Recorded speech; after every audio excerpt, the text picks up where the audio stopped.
أهلا بكم في برنامج ثقافة.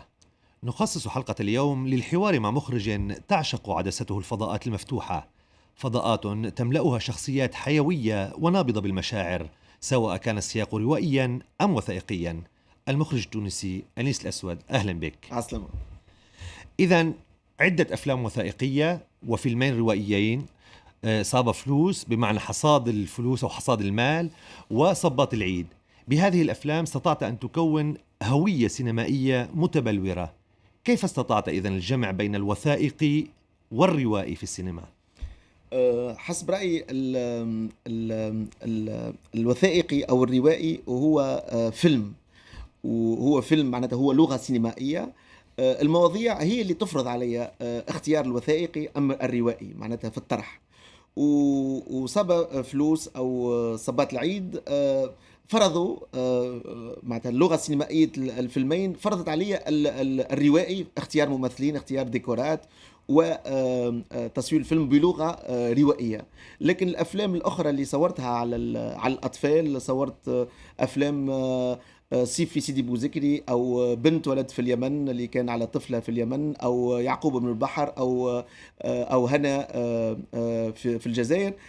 هما شخصيات موجودة، شخصيات أطفال موجودين ويعيشوا معناتها بإحساس وفي وسط اجتماعي اللي كان الإمكانية تصويره وثائقيا، واختيار اللغة السينمائية اللي تتماشى مع الموضوع. على كل أحوال، حتى في أفلامك الروائية هناك صورة نشعر أنها توثق أيضا لأماكن صباط العيد. فيلمك الأخير وهو الذي يحصد جوائز بالجملة كما قلنا، هذا الفيلم يتحدث عن طفل مليء بالحيوية، مفعم بالحيوية، لكن أحلامه محاصرة بالفقر. هذه الفكرة، فكرة حلم الطفولة والمحاصر، قريبة لك وعادة ما تهتم بها. ما الذي يجذبك في حالة الطفولة هذه؟ هل هو خيار فني أم هو موقف فكري لنقول؟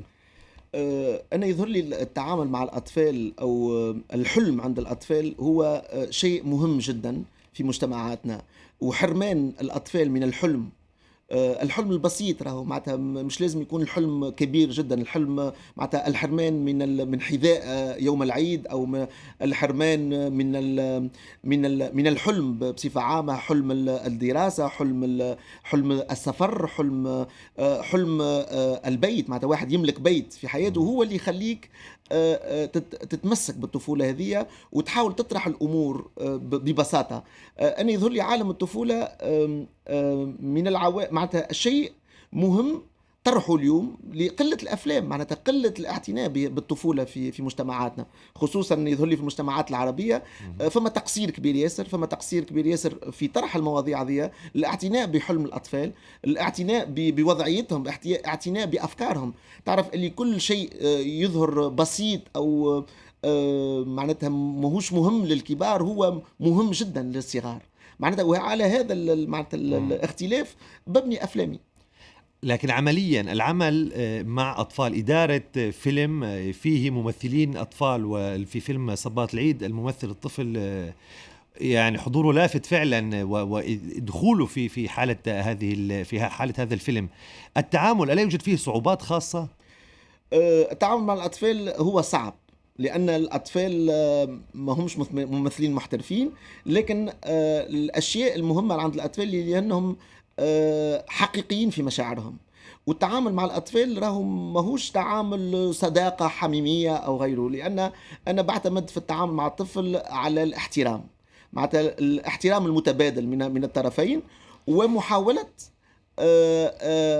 اللعب مع الأطفال. لأن إذا نحب نخلق المشاعر الصحيحة نتعامل مع الأطفال بطريقة معناتها فما ماهيش طريقة قرب كبيرة، هي طريقة معناتها اون ديستانسياسيون تصير ما بين الإخراج والممثل، وهذا اللي يخلي الحفاظ على مسافة، الاحتفاظ على المسافة، وهذا اللي يخلي الطفل يكون حقيقي، إحساسه حقيقي، ويعيش كل مشهد من الفيلم بإحساس حقيقي.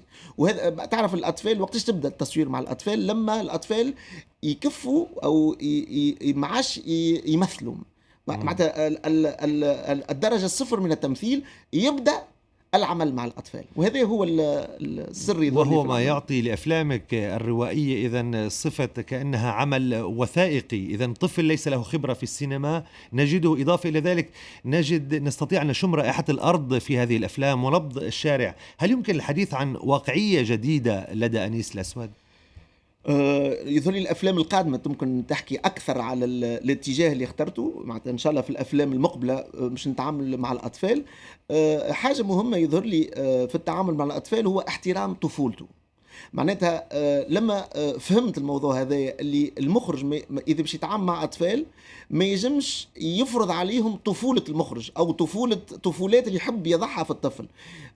بالعكس هو احترام طفوله الطفل و معناتها إدارتها أو معناتها التعامل مع طفولة الطفل كما هو يعيش. لذلك يظهر الطفل حقيقي لأنه يتعامل مع طفولته، ليس ماهوش قاعد يتعامل مع طفولة المخرج.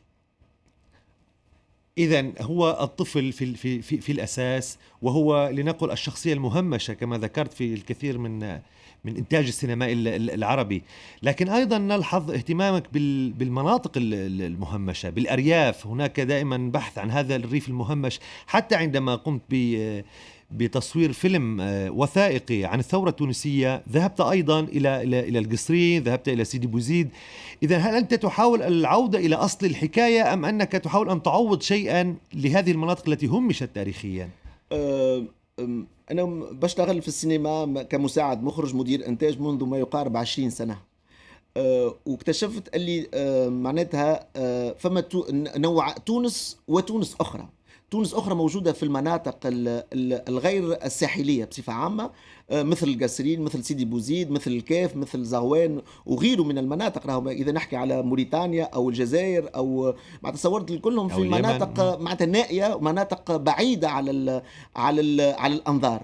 ولاحظت اللي في المناطق هذه الحلم موجود، والهوية التونسية والجزائرية واليمنية والمغربية والأردنية موجودة في الريف. معناتها إذا فما حلم اليوم نجم نعاودوا نبنيو مجتمعاتنا هو إعادة الانطلاق من الريف، لأن هذاك اللي يحمل البساطة ويحلم عروق الأشياء. وهذا اللي اكتشفته معناتها بتجوالي بتعاملي مع الناس. اكتشفت اللي الريف هو مورد، وهو كما نقولوا احنا الوقود لبناء مجتمعات جديده ومتكامله ومنضبطه، معناتها تكون حتى التكافؤ ما بين الجهات يكون ممكن. إذن الريف المهمش والريف المهمش الذي منه بدأت الثورة التونسية. الكثير من الأفلام حقيقة تناولت الثورة التونسية، لكن ماذا عن مكان الثورة في مؤسسة السينما التونسية؟ هل حصلت ثورة أيضا في هذا الإطار، في إطار الإنتاج السينمائي التونسي؟ بعد 11 بعد 14 جانفي 2011 صورت ما يقارب 150 أو 200 فيلم ما بين روائي ووثائقي. صارت ثورة كمية وموجة جديدة من المخرجين الشباب اللي تعاملوا مع الصورة ومع السينما. أنا متأكد اللي معناتها احنا في بداية الثورة، ماناش في معناتها في اخرها، احنا في بدايتها. لان متاكد ان الافلام اللي نشوفوها في الاعوام القادمه هي مش تكون اكثر اهميه واكثر واقعيه واكثر واقعيه جديده ان شاء الله. أنت في نفس الوقت مدير لمهرجان الفيلم المغاربي في نابل، بلدك نابل قريبة من تونس العاصمة، 60 كيلومتر على تونس. لماذا قلنا فيلم مغاربي؟ برأيك ما الخصوصية التي تميز الفيلم المغاربي عن بقية الأفلام مثلا العربية أو العالم الثالث؟ ما هي خصوصية هذا الفيلم؟ أنا يظهر لي الاتجاه للمغرب الكبير، المغرب العربي معناتها نجم نسميه بكل التسميات، المغرب شمال أفريقيا. أنا يظهر لي حاجة تجمع هالخمسة دول هذوم، من المغرب إلى ليبيا، من موريتانيا إلى ليبيا، مرورا بالمغرب والجزائر وتونس. فما أول حاجة تجمعنا اللغة. ايش معناتها؟ الفيلم موريتاني ممكن فهمه في ليبيا، وفيلم تونسي ممكن فهمه في المغرب، لأن الهوية العربية اللي هي مؤثرة في المجتمعات تاعنا. فما الهوية الأمازيغية، فما الهوية الإسبانية، الفرنكوفونية، الإيطالية، الإفريقية. معناتها هل العالم هذا المغاربي غني بتنوعه، وهذا اللي يخليني نتوجه للفضاء هذا، لأن فما إمكانية توزيع الأفلام في هذا الفضاء. معناتها ممكن نحلم بالمغرب الكبير هذايا حتى في توزيع الأفلام وفي الإنتاج المشترك. مهم. في القادم ماذا لديك في القادم؟ ما الجديد الذي يحضره أنيس الأسود الآن في مجال السينما الوثائقية أو الروائية؟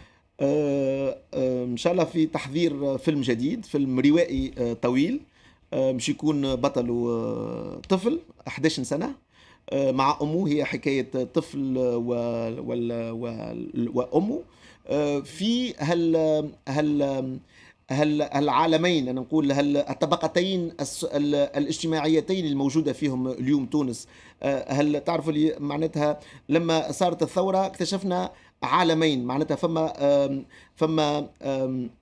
فما معناتها طبقات اجتماعية مختلفة وهوية مختلفة، لكن موجودة معناتها مرتبطة ببعضها. هذا اللي قاعد نشتغل عليه في الفيلم الجديد، هو كيفاش الأطفال هذوما أطفال الريف يذهبون إلى المدينة. أتمنى أن يخرج سريعا هذا الفيلم. جزيل الشكر أنيس الأسود على حضورك، والشكر لكم أعزائي المشاهدين. برنامج ثقافة هذا ختامه، إلى اللقاء.